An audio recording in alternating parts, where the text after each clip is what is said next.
Dans la nuit de vendredi à samedi, des individus se sont introduits dans le musée d'Aubray, à Nantes.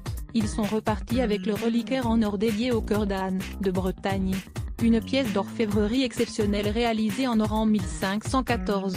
Dans un communiqué, le conseil départemental de Loire-Atlantique regrette le vol survenu au musée d'Aubray de Nantes dans la nuit de vendredi 13 à samedi 14 avril.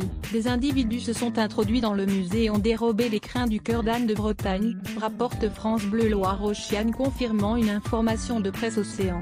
Il s'agit d'un reliquaire fabriqué pour accueillir le cœur de la duchesse de Bretagne, 1477-1514.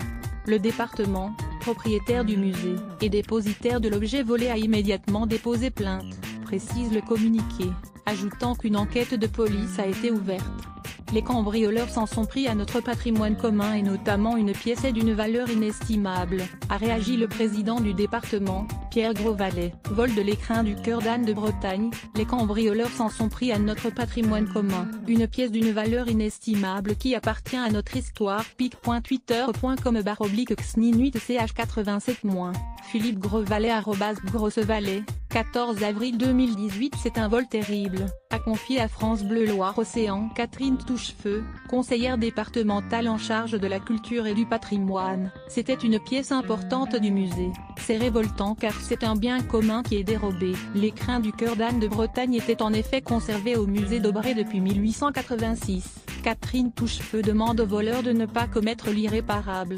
Elle souhaite que les auteurs du vol prennent conscience de la valeur historique et patrimoniale de ce chef-d'œuvre.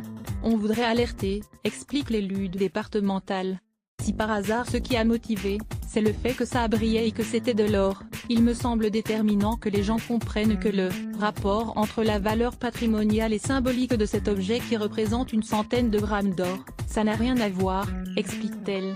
Deux autres objets ont par ailleurs été dérobés, une statue hindoue dorée et un ensemble de monnaies d'or qui faisaient partie de l'exposition Voyage dans les collections présentées depuis le 20 mai 2017 jusqu'au 30 septembre 2018.